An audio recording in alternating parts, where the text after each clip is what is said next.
Can you hear me okay? I can hear you great.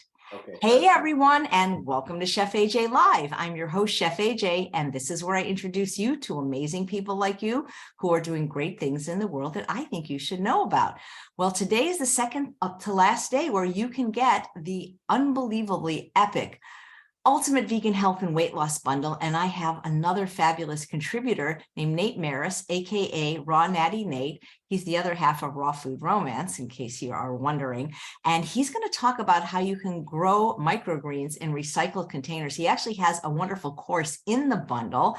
Please welcome him to the show. Hey, Nate, how are you? I'm doing well, AJ. Thanks for having me on. Yeah, I can't wait. So this is a really interesting topic because I tried to, I did grow sprouts and I did it for a while and then I kind of gave up. But you got a system that's going to make it even more easy for us and more doable? Well, I'm hoping so. Hopefully this will be able to inspire somebody to get going, just start growing some microgreens. It can be a little intimidating at first and they can be a little tricky. And like you said, you grew some sprouts, is that right? Like in a jar? Yeah, in a jar, but those aren't microgreens, but when I was growing something. Yeah, let me roll closer here so you can see here. Look at these. These are mung beans. And this is just a stainless steel mesh screen in this sprouting jar, which these are really nice kits that we just got for Christmas, right? They look real nice. They got like a porcelain bottom, a little wire rack, holds the jar at that angle so it can drain the water. And I figured, what we could do today is to start off with, we'll just get some sprouts started real quick because we need some more. We're going to probably be finishing these up by tomorrow and they don't take very long. So these are mung beans. This is what they look like when they're done. And we've got some lentils here and those are basically, we'll finish these up for dinner. Now these beans and legumes are so easy to get going. So that's what I kind of wanted to start off with first. So we're just going to take our empty jar. I've got a half a cup of beluga lentils. They're like black lentils. So half a cup, we're just going to toss them into the jar, right? Simple, not very many, just half cup. And then you're just going to take some purified water. We've got a reverse osmosis machine under our sink, so it's filtered water because we're downtown Las Vegas. I'm not sure what's in the water here, so we want to make sure we've got good clean water. Just squish those up. Now we're going to let these soak basically all day, and then tonight I'm going to drain off the water and rinse them and drain them again and put them on the rack. And we'll do that for basically 2 days, and we will have delicious lentil sprouts. And as you can see, those little tails coming off, the radicals, they're searching for basically like to root into something. But this is the perfect time to start eating your sprouts. And when you sprout anything, beans, legumes, seeds, they're easier to digest and they're delicious. And of course, you're getting all kinds of powerful benefits of the sprout. So look that's it. Say you wake up in the morning time and you are ready to sprout, or say before bed, grab your sprouting jars. It's just a simple, clear mason jar with a wide mouth. And then just toss your lentils in. These are actually mung beans. Now, say you don't have a mesh lid. You could just use, like maybe you buy garlic or lemons or limes or oranges. Those bags have a little mesh on them, right? When you buy a bag of lemons or garlic, you can cut the bag and use that mesh, put it right on top and hold it with a rubber band, because essentially all the mesh is doing is it's making it where the beans don't fall out when you rinse them. So any kind of mesh, you don't need a specific kit like this. We just like the way it looks. It looks good on our kitchen counter. We were using the mesh for the longest time just from the garlic bag. So look that's essentially it. So what we're going to do is pour water in here, over there, well over the amount of beans you have in there. Let them soak overnight or while you're at work. When you come home, swish them, drain out that water, and then fresh water, it just goes right through the mesh. Rinse it and drain it again. You do that twice a day. So in the morning and at night, you just rinse and drain your sprouts. And I mean, it can't get any easier than that. Basically, within, essentially, these mung beans will be ready to eat tonight. Honestly, like within about 6 hours, they're soft enough to eat. But of course, if you soak them overnight, it's perfect. You can eat them the next day, or you can let them go a little bit longer, like these ones here. And there it is. So they're absolutely delicious. So sprouting is something to do to get off, just to start sprouting is really fun, really simple, foolproof, like rinse and drain twice a day. These here, we'll put them in the fridge. They're done, put them in the fridge. The biggest thing, my friends, eat the sprouts, right? Like you gotta eat them, because if you don't eat them, they're gonna go bad. So they'll last a good 4 to 5 days in the fridge. By then, you should have them eaten. Put them in your smoothies, put them in your soups, your salads, your wraps, toss them on anything. Whatever it is you're eating, if you eat sandwiches, throw them in your sandwich. If you have some steamed vegetables, toss them on your steamed vegetables. They're the greatest thing. So that's the first thing I wanted to share with you before we get into actually planting these microgreens in recycled containers. Just to see how easy that is to just get some sprouts started. We're growing food just like that, right? Boom, so simple. Okay, so the next step, what I wanted to do is I wanted to show you, this is the coolest thing. This is how we started growing microgreens before we actually got set up. And this is one of those roller NSF shelving. This is kind of like our workbench, right? And I've got another rack next to me with lights on it. So we're growing like a bigger amount of microgreens, but we started with recycled containers. So that's what I wanted to share with you today. So check this out. I'm going to get a little closer here so you can see these. So this is like a container that salsa comes in. And I just poked a bunch of holes in the bottom. This is really fun if you've got kids, grandkids, nieces, nephews, little ones. Get them involved. Poke some holes in a container. This like mango salsa came in this. We got this like Whole Foods or something. This one also, mango salsa, right? It's just a little container. They have no holes in it. But essentially, to grow microgreens, you're going to need 2 trays. I'm going to show you this tray just because it's easier to see. You're going to need a tray with a mesh, right? See the mesh? Now the mesh is the top tray. And then you're going to have your bottom tray that has no holes. So to grow microgreens, you need 2 trays. This is essential. So the top tray with the holes, we're going to put the soil in, and we're going to put the seed on top of the soil, and that's going to set inside the tray with no holes. So essentially, to make some microgreen trays, grab some recycled containers. This one has no holes. This one we pop the holes in, and we're going to just slip them in there. And look at that gap. You see that gap is only about maybe a ½ inch between the 2 containers. So it makes it nice because it gives some space for the roots to go through those holes to get drinks of water that we're eventually going to be watering through the bottom, on the bottom tray. So that's a great container. Now look at here. This is a container that some mushrooms came in, right? You might recognize something like this. Now it does have like a lip around it. It was a little bit taller, and I just cut it a little shorter. Look at my finger here. Like you see, it's only about 1.5 inches deep, because you don't need to have your microgreens trays be very deep. You don't need a lot of soil. That's one really cool thing about growing microgreens, is you need just a really small amount of soil. So this mushroom tray has no holes in it. Perfect. I just cut it shorter. And this is, to grab my other container, we buy dates from Costco, right? So here's an empty date container. I just cut the date container down. I cut off the top. So this is that is going to be our second container that is going to fit right in top.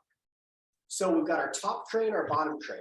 And it just happened to fit so perfectly inside the other one. It works like, it's almost like it was designed for it. So I just popped a bunch of holes in the recycled date container, and that fits inside the mushroom container. So we'll put our soil. Who's listening out there? What are we putting our soil in? We're putting our soil in the top container, right? So soil is going to go in here, which we're going to do this together. I'm just wanting to show you different kinds of trays just to get you thinking about different things that you might have laying around the house that you could use. Look at here. This one I didn't cut down. This one has the rim around the top, you see? And this one here is tomato container. It's got some holes in the bottom. Little cherry tomatoes comes in this one. And look, it just happens to fit inside the other one so perfectly, right? So absolutely perfect. These are the containers that we were growing in before we actually bought specific trays to grow microgreens in, just to see if we enjoyed the growing process at all. And I'm sure that, you know, you've got some creative ideas that you can use. Look at, here's some trays, like, I think we got some durian, frozen durian. Have you ever had frozen durian, Chef AJ? Yeah, I don't love durian. It kind of smells bad to me. I'm sorry. It definitely has a really strong smell. And for those maybe listening in, durian, depending on the kind of durian you get, it can taste kind of like a vanilla cream, or it can taste kind of like a French onion dip, right?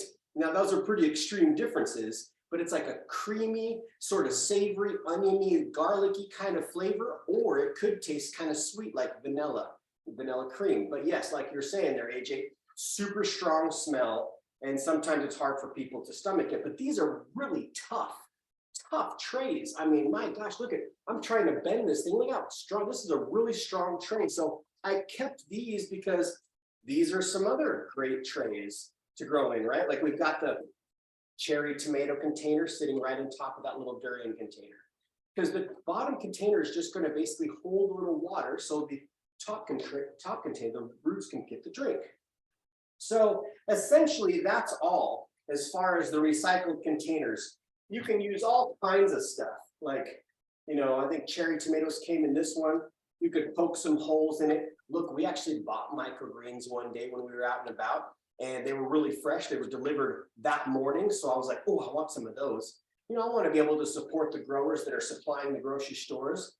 So look it, and this container fits right in there so perfectly. It doesn't have to be dark, you know, like, I mean, it will still grow. They're only growing under the light for like 4 to maybe 5 days at most, maybe 6 days. So they don't necessarily need to have specific colors for the trays, but like, look at that. Isn't that cool? Here's some other like cherry tomato containers. So essentially, that's kind of how we got going. We got going just using recycled containers like this, and then we set them on the windowsill.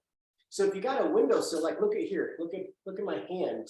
That's how wide this container is. It's the width of the hand. So if you got a little windowsill, these plants will just grow towards the windowsill. They'll all be like, you know, going towards the window. Then the next day you'll have to rotate the container so they can grow towards the window the other way. So every single day you're rotating. But essentially we had so many of these all over our windowsill. And there wasn't a lot of microgreens in here, like, you know, enough for a little bit, kind of sprinkle on your meal to make it look gourmet. But I was wanting to eat more of these microgreens because I started to really research about the benefits of these particular microgreens. Broccoli microgreens, radish microgreens, these sorts of foods are really incredible. Not only are they full of you know, fiber and a little hydration, of course, because there's water in the plant, right? But they're just packed full with vitamins and minerals. So really the way I picture it is you're growing your own living food, which is essentially like your vitamins. So you could be like, I'm growing vitamins and minerals over there. So instead of having to maybe take, you know, a vitamin and mineral supplement, this is another great way to supplement your diet. So it really doesn't matter what kind of diet you follow. Microgreens are a great way to get going. And so today, my plan was on the show here to show you how to get started growing in these particular little recycled containers.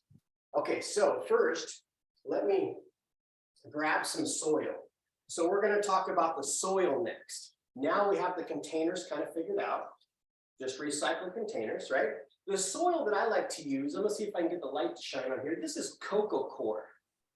This soil here is essentially sterile. There's nothing in it.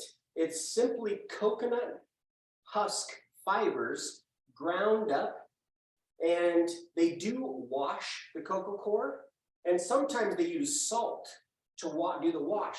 So in the description box below, I've got my list of particular tools and gadgets for growing microgreens and sprouts and fermenting and everything that we use in the kitchen.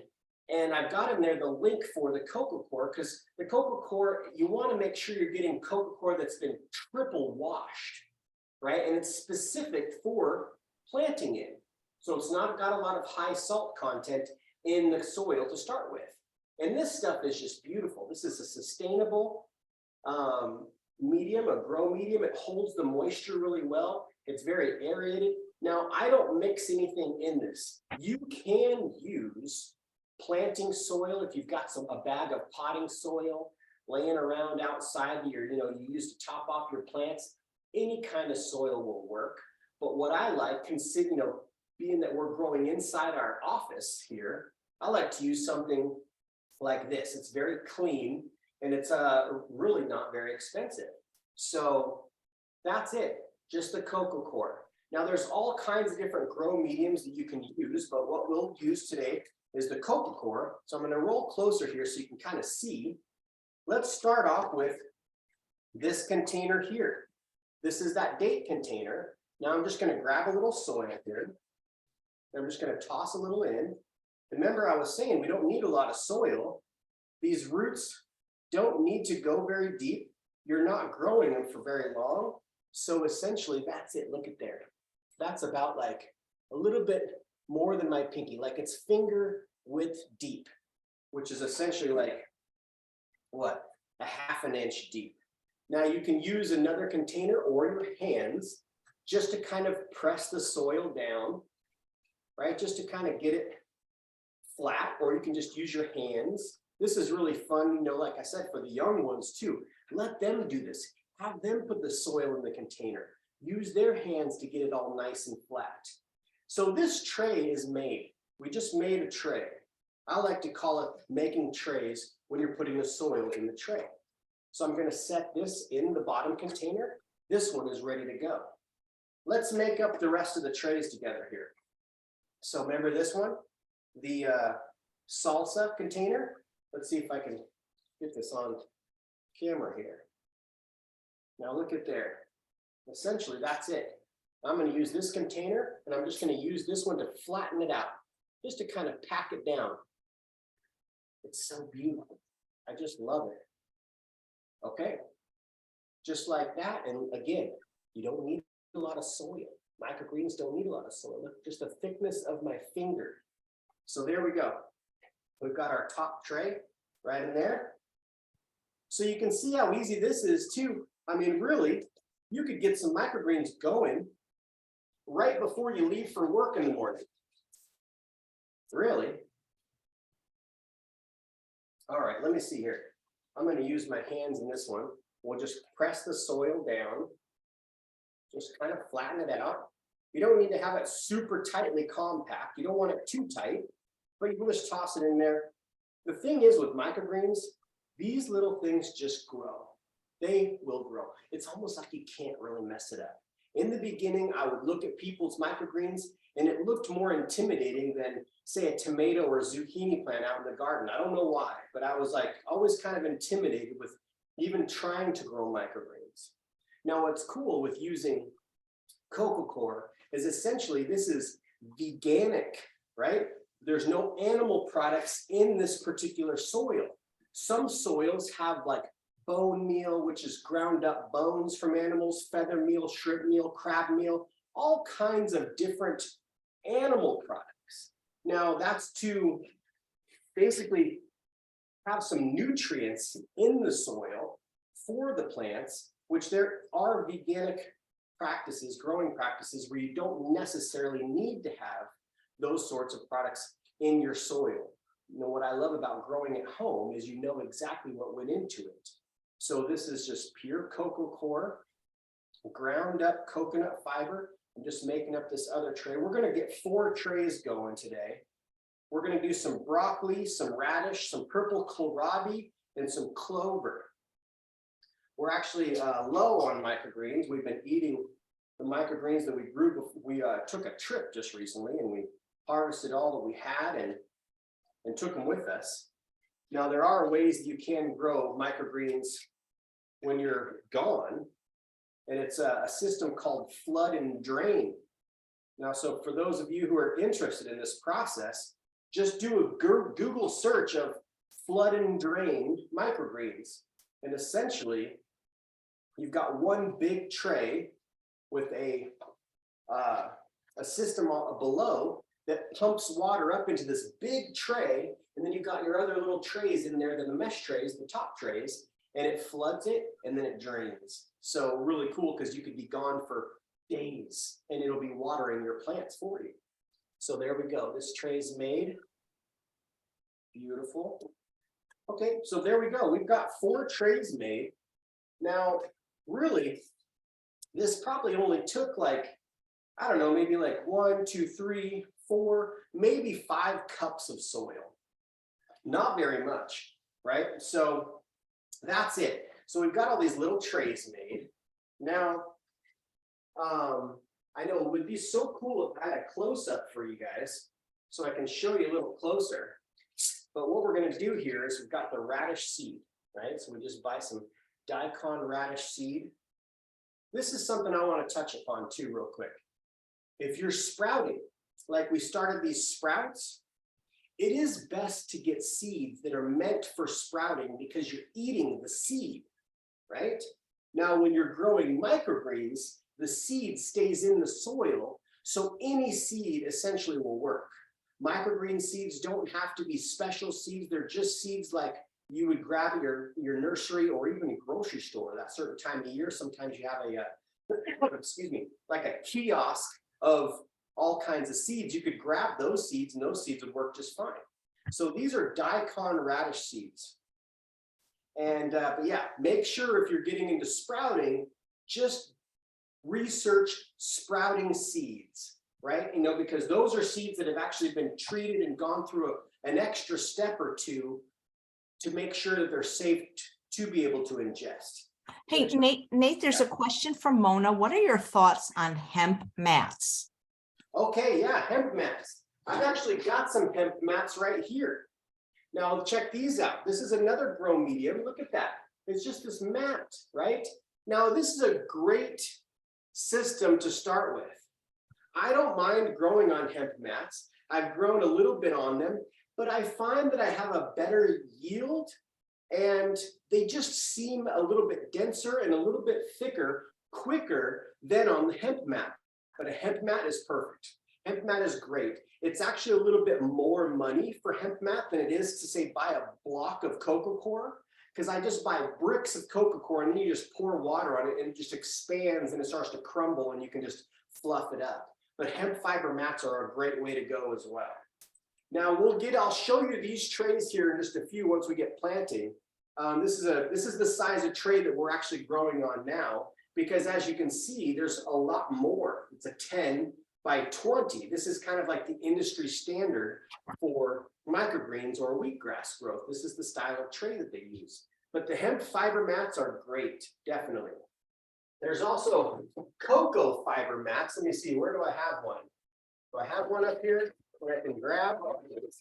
Got another little system here we were using for a while. These are just dough trays. We actually got this system. This is a hydroponic grow system. Same with like the hemp mats. That's essentially hydroponic. Hydroponic means growing with no soil. So you're using a grow medium, but in here, we throw these cocoa fiber mats, but the cocoa fiber mats were about 50 to 60 cents each, and I need 4 of them to line this particular size tray. So that's really like $2 to $2.40 per crop. And when I'm growing the 10 by 20 tray, I think I maybe have about 40 cents in the entire 10 by 20 tray. So it's more cost effective. It's more efficient, I feel like, to use the coco coir. The hemp fiber mats also can be anywhere from like $1.50 to $2.50 per tray. So it's a bit more, but it's a great way to go, definitely. All right, so when I'm seeding out a big tray, a 10 by 20, what I like to use is this season jar. Look at this, is just a season jar that I cleaned out. It's glass, and you can just pop the top off and you can pour your seeds in there.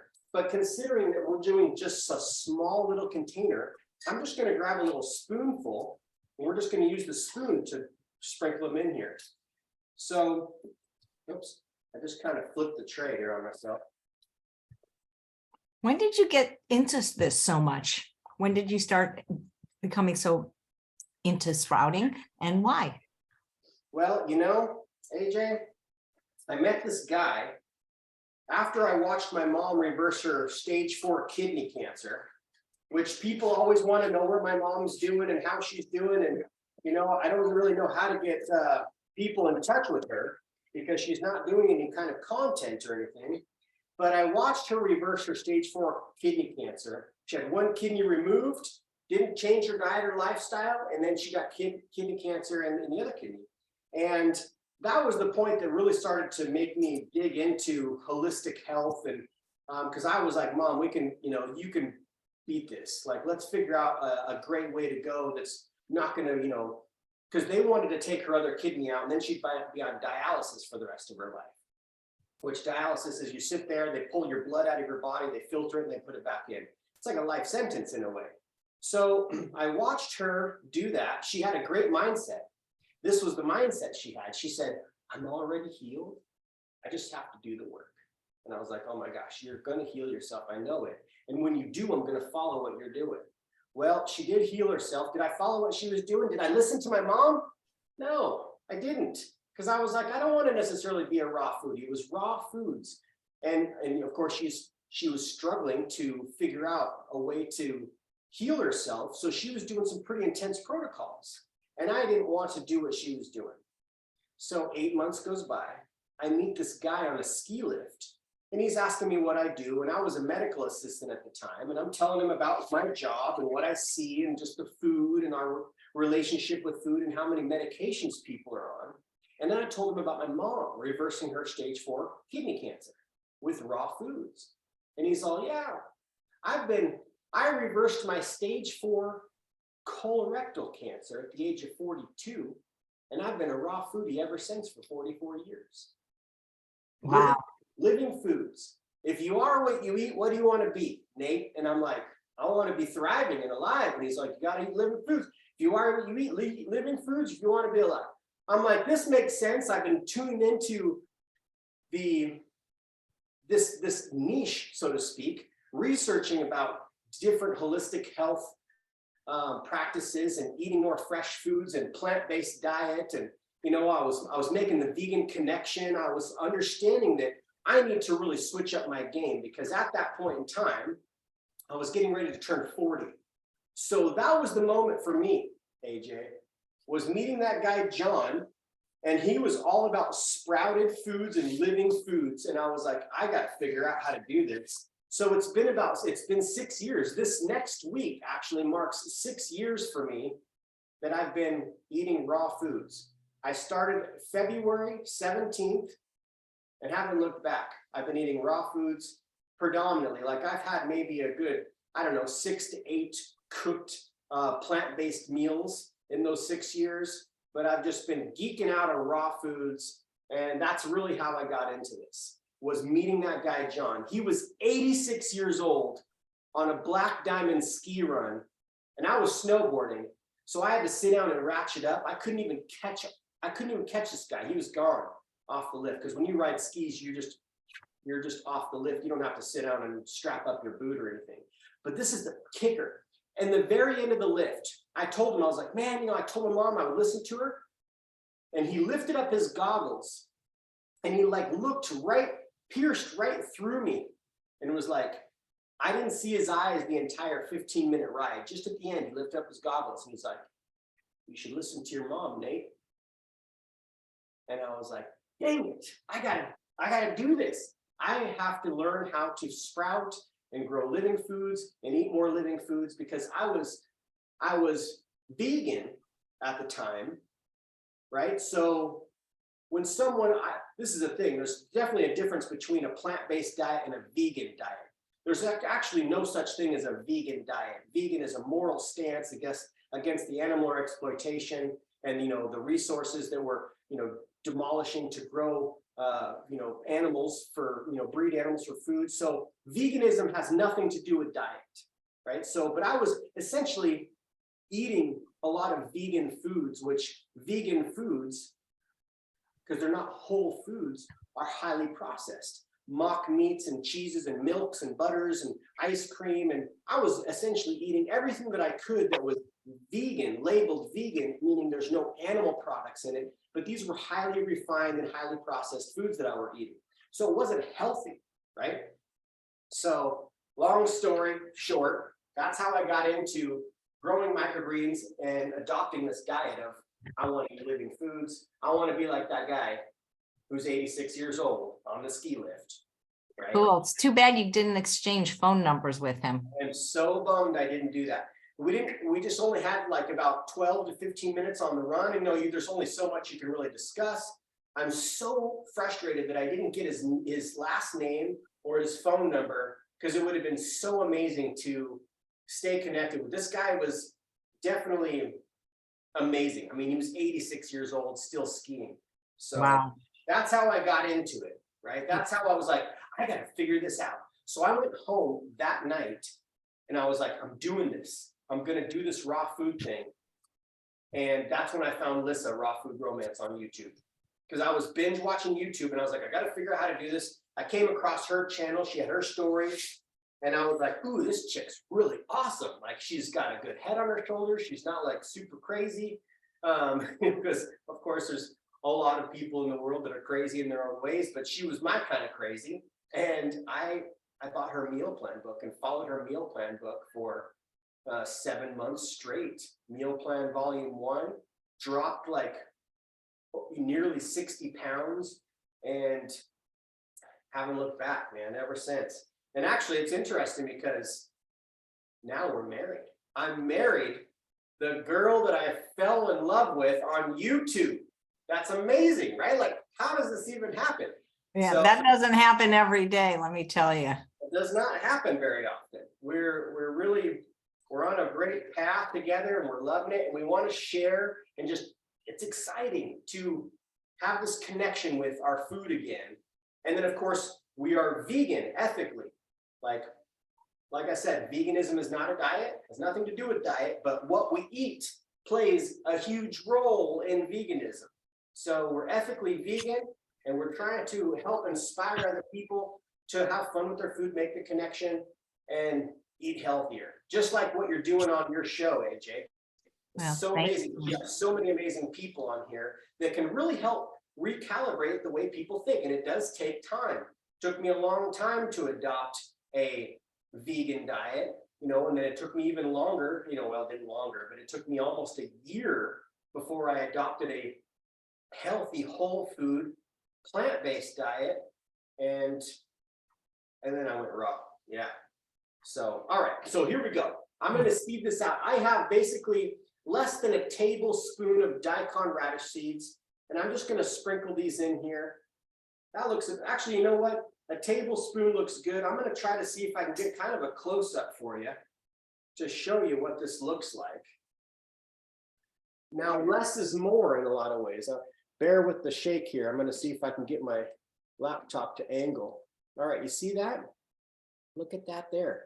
Right? There's, they are pretty close. You could go a little lighter than that, but essentially that's what you want your seeds to look like. You don't necessarily need a lot of seed in there. And then what you got to do is you got to water them. So, okay, there's basically 2 stages. We just made the tray. First stage is sow your seed, and we're going to mist it down, and we're going to put it in germination. That's the first stage. So you just got a little squirt bottle, right? And just mist it down. Just give it a good mist.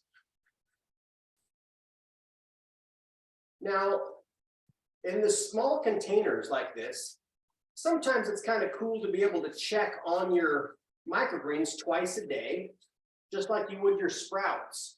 When I grow the 10 by 20 trays and what I teach you in my course, sprouts, krauts, and microgreens. Krauts being sauerkraut, different fermented foods. These are living foods, living cultures, right? This is kind of like what the course is all about. I show you how you can basically get yourself set up in germination. You don't have to touch it for like 3 days, 4 days, maybe even 5 days. It just sits in the closet or a cupboard somewhere dark.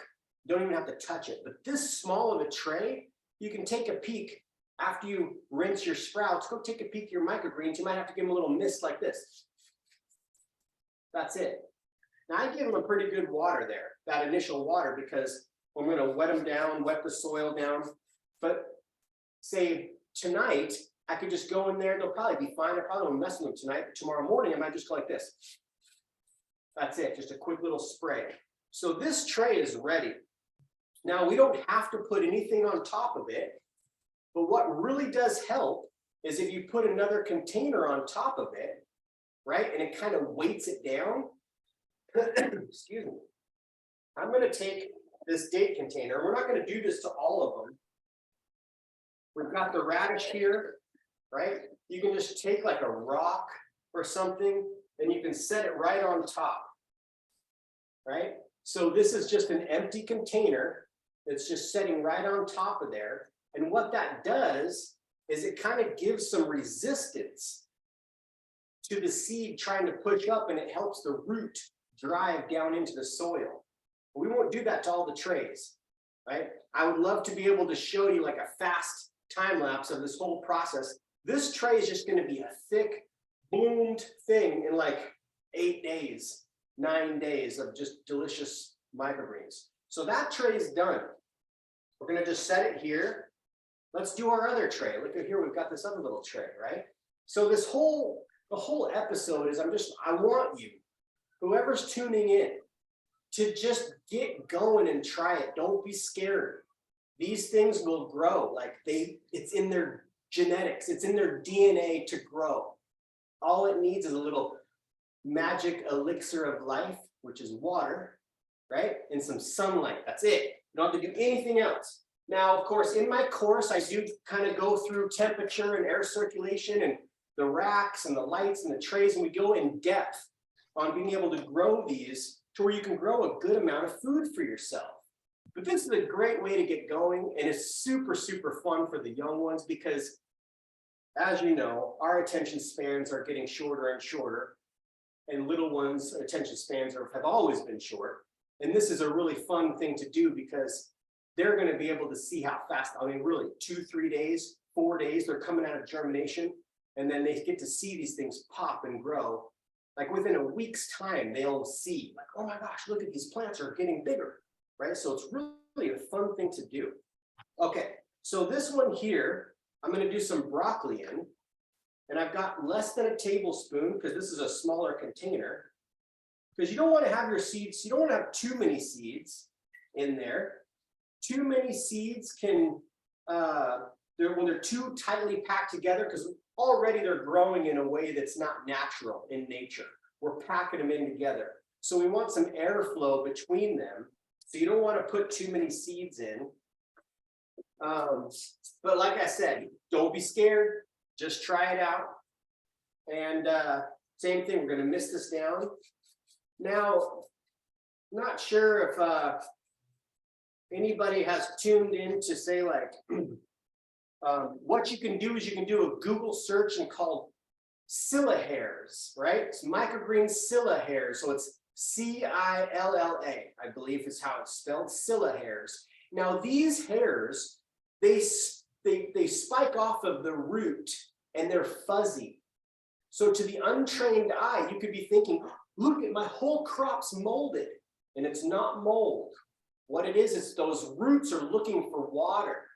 So mold definitely has a specific look, and the Scilla hairs you're going to see within the first few days, 3-4 days, you're going to see those Scilla hairs, especially when it comes out of germination because the plants are thirsty, they're looking for water.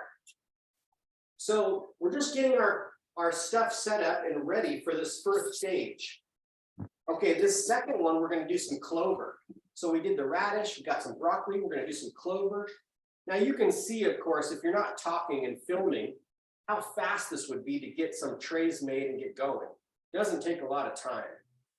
Okay, so here, I'm just gonna kind of try to move these around a little bit.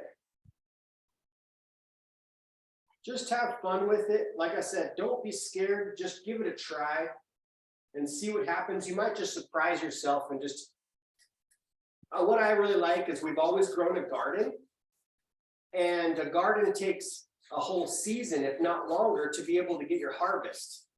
With microgreens, you're harvesting in less than 2 weeks, 10 days essentially, and you've got a harvest you can eat.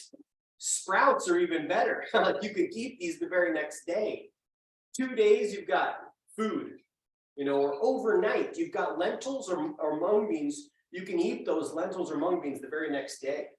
They're amazing. Okay, last one is Lizard's favorite. This is the purple kohlrabi. These ones are really beautiful. The stem is like this beautiful purple, and the leaves are green, so it's a really nice contrast. Hey, excuse me, Nate, I just don't want to lose the chat. So could I ask a couple of questions as they've been coming up? Suzanne, there's a few. So Susanna says, will they grow inside in a windowsill, even if she lives in a rainy climate? And there was another windowsill question, which was, where did it go? Because I didn't want to interrupt. Something about like, if your windowsill isn't big enough, can you still grow these? Yes to both of those questions. And AJ, don't feel bad if you need to interrupt me. Okay, well then I want to read a nice comment. Petra says, there was something about the hell. Sorry, I don't like to interrupt, but she says she's growing microgreens on a dehydrator sheet in a berry basket. Oh, cool. So that's kind of awesome. Cool. In a berry basket. So yeah, if you don't have a big windowsill, like honestly, these things will grow right here in the middle of the room. I actually should make a video and compare to what the windowsill ones are doing compared to the ones that maybe I set on a shelf right here. They will grow. Of course, we have lights on our rack because we like to just be able to grow a bunch. These things grow like crazy, like they don't need a lot. If you've got a little bookshelf or a little something you can set on, near a window, they'll grow. And if you're in a rainy climate where there's not a lot of sunlight, they'll still grow. But what you can do is you could grab a desk lamp or any kind of light. It really doesn't matter, because really they're only under light for like 4 to 6 days. So a little extra light, maybe even just turn on the light in your room, that will be enough for them to grow. Of course, nothing beats the sunlight, right? And if you had a greenhouse, they could be in this under the sun, that natural sunlight, like they grow amazing on the windowsill. They grow great under these lights that I have, which these are just LED like shop lights. They're not specific for growing, but a lot of people are using them. That's how I picked them up. I actually went through 3. This is my 3rd set of lights. These are the ones that I chose to stay with, but definitely they will grow. Okay, and here's a question about protein from Pat. What seeds have the most protein as they grow? I know it becomes more carbohydrate. Do you treat your water with anything? Trace minerals, wizard water, distilled water, salt? That's a great question. Okay, so for the protein question first, which ones have the most protein? That's a really good question. And off the top of my head, I honestly don't know which ones have the most protein. I'd have to do some research there. A Google search, right? Google is our best friend in so many ways. You could Google which microgreen has the most protein. And if I had access to my computer, well, here I've got my phone, I could probably look it up here.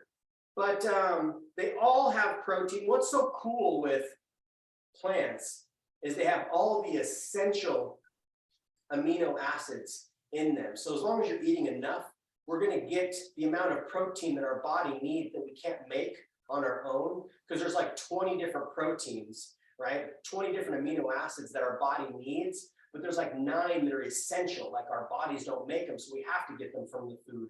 So everything has amounts of protein, but let's just do a quick search here. Now, the other question, refresh me real quick. What was the other one?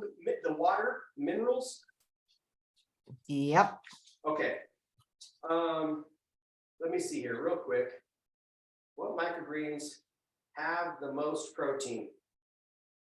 Look at here. Let's see. The healthiest, the top healthiest ones to grow, sunflower. Sunflower, I wanted to say sunflower, but then I thought maybe it would be pea. Okay, so sunflower is on the top. Pea shoots, number one. So it is pea. So peas, radish, sunflower, and wheatgrass. Okay, so what's cool with, say, sunflowers is the amount of iron that is in sunflower. And I know that, like, I've actually had a couple of friends who were anemic, low in iron. And I think for a woman, it's like 18 grams a day. And I think for a man is like maybe 8 grams a day, right? It's pretty amazing, like how much more iron a woman needs.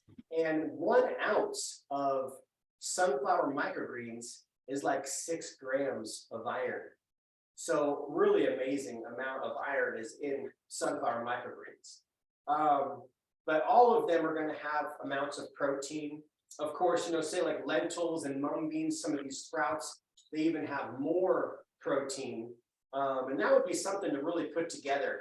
I need to really do some homework and write this stuff out several times so I can, you know, cement it into my brain as to which ones have the most amount of protein, because that, of course, would be a good question that I would imagine a lot of people would have.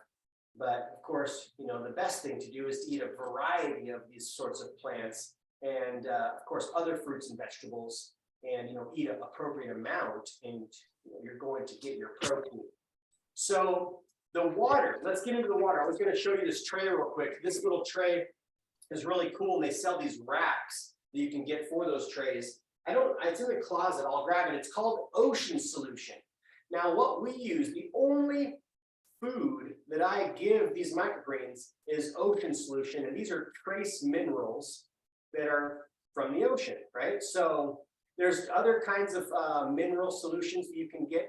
They will grow completely fine with straight up tap water. Now, of course, if you're on the channel and you're watching Chef AJ's stuff, or you're listening in, we all want to be as healthy as we can. And these plants are uptaking what is in the water. So, of course, most of us would think, I don't want to water my plants that I'm going to be eating with tap water, but they will grow with tap water. You don't need anything. What I suggest is just some good, clean water, water that you would drink yourself, be in filtered water from your Brita or your fridge. You know, hopefully you change your filter in your fridge periodically, like it's supposed to be every 6 months to a year, change your filter out. Filtered water works great. We have the reverse osmosis we got from Costco, super simple to hook up under your sink, goes through you know, several stages of filtering. We use that. But if you were to go maybe to your supermarket, you've got the big jugs and you just buy water, any kind of water that you would be drinking would be the best water to use for your plants, because you're going to be eating these plants. So whatever you water them with, right, there's going to be trace amounts of whatever's in that water in those plants. And it makes sense, right?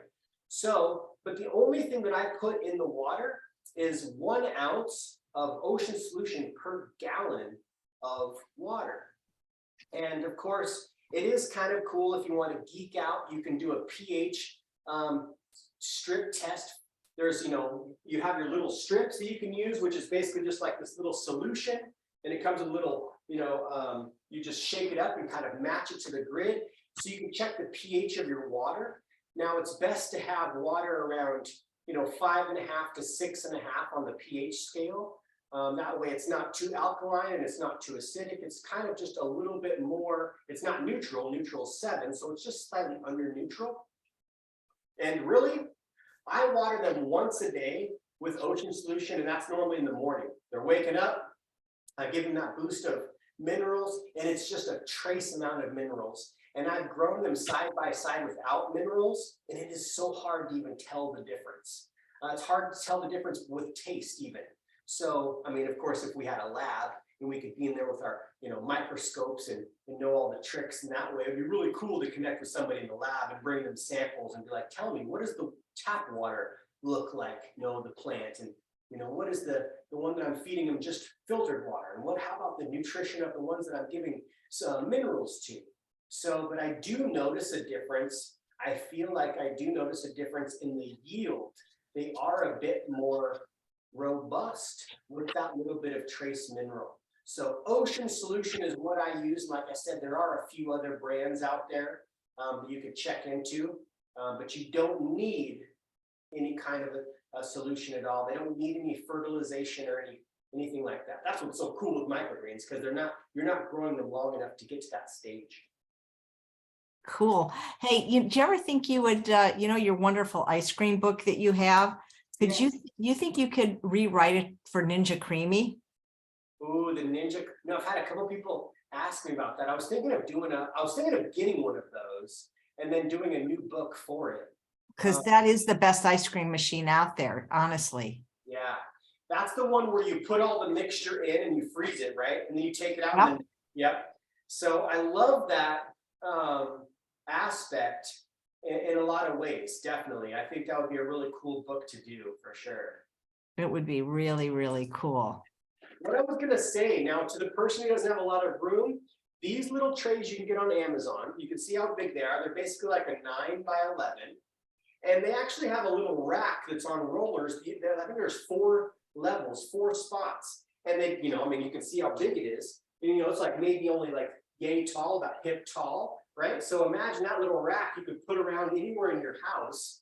And I mean, if you have just a desk lamp or something, or maybe some of you have like a ring light or something, any kind of light, or if it was just rolled next to a window, that would be a great way to go too. These trays aren't bad. I don't like them as much as using, say, specific trays. Like these are from Bootstrap Farmer. This is a 10 by 10. These are like I said, industry standard, where you can see the slits in there, right? So we got our bottom tray with no holes, our top tray, which is going to hold the soil and the seed. And there's just the tiniest amount, like, I don't even know, like maybe a 1/4 inch between the 2 trays. So when I water this, a 1/2 cup of water is all it needs. A 1/2 cup twice a day. 1 cup of water. Now, And what kind? And you're using the reverse osmosis water? Yep, the reverse osmosis water. Now, of course, in the course, I go in detail on all this kind of stuff. And I wanted to show you, essentially, this is how I grow. And I teach you to grow in the course. You got your bottom tray, right? That we're going to bottom water. I'm going to go through that second stage here pretty soon and explain that to you. Top tray, as you can see, has the slits there. That goes right in top there. We put our soil, our seed, we mist it all down, get it ready for germination. And then I use one more tray that has no holes on it. And I put that right on top, like we did with this one, and sandwich it basically with a weight on top. Let me grab this brick. Okay. I got to end pretty soon because I got to show at 2 o'clock, just so you know. Gosh, we really go. Look at this. This is a paving stone. This is 15 pounds, one of these paving stones. Now I put that paving stone right on top, and those little plants lift this paving stone up. I mean, they lift it up. So then you know, like, hey, it's good to go. But this is the way that I'm teaching you in the course to grow your microgreens in the 10 by 20 tray, because the whole concept of basically making that course and teaching you that way is, I want you to eat more of these microgreens. They're really, really good. You can start maybe, selling them to your friends, or maybe start up something at the farmer's market, but that's it. Okay, so we're real quick. We're going to end this out. Where are we at? 156. You got to go. Okay, so second stage, these are in the germination room, in the closet, or in a cupboard, or maybe you throw a towel over top just to kind of keep them dark, to enact like they're in underground. 3 days, 4 days later, you're going to see them. They're going to be popping out. They're going to be like little sprouts. Then you want to take them out, mist them again one last time. When they come out of the closet, this is where you're going to be bottom watering now. This is where the bottom tray comes in. You're going to put just a little bit of water in there, maybe like 2-3 tablespoons in something this big, and set that there, put it on the shelf. And you're going to do that twice a day. You're going to give them a little splash of water, just to lift the tray up, a little splash of water in the morning, give them a kiss, love you, set them on the windowsill. Again at night, come check on them, give them a little more water. So it's just twice a day, just like your sprouts, right? So rinse and drain twice a day, water these from the bottom twice a day. After they're out of germination, you're not going to spray water on top anymore, because that can cause, basically like make an environment that is prone to mold. So Gina that's it. says, what LED lights did you use? And then I really do have to go because she's in the waiting room. Okay, do it. You know, click the list down below and my entire list is there, or grab the bundle. You'll get the course in the bundle for free and you'll learn everything. Of course, it's hard to cover so much stuff in an hour's time. Chef AJ, thank you so much. All right. And then one quick question I'm just seeing in the chat. How does reverse osmosis compare to the Berkey water filter? You know, that would be a great question for Google because Chef AJ's has got to go. Well, I'm sorry. I just No, we got all these it's bundle good. people. We want to give everybody a chance. Yeah, So if you Berkey filter is amazing. That's an amazing filtration system. You know, really, we got the reverse osmosis because Berkey's, it takes a little longer. It's a little more involving. You got to like get your water and pour it in, you know, to where the reverse osmosis, you just flip a switch and then the water from tap goes through the system and it holds in a tank. That would be a great question for Google though, 100%. What's the difference? Because, you know, we could spend 20 or 30 minutes on that topic alone. And yeah, and Chef AJ. well, you know what, hey, you got a regular slot on my show. You can look it up and come back on Tuesday and tell us. There we go. That's right. We're Because Nate will be back. Feeling great with Lissa and Nate is a regular fixture on the Chef AJ Broadcasting Network the second Tuesday of every month at 11 o'clock. And they're going to be making Lady and the Tramp raw mushroom, marinated mushroom marinara on Tuesday. So maybe he'll look up the answer for you then and you can come back. And I will. I'll make a note. Terrific. And if you want to get the bundle from Nate, just click the link below. Thanks so much, Nate. My pleasure. Bye, All right. guys. See you Tuesday. And thanks all of you for watching another episode of Chef AJ Live. Please come back in literally 1 minute for Stacey Heine, who's going to be making luscious lemon bars. Take care, everyone. Bye-bye. Bye-bye.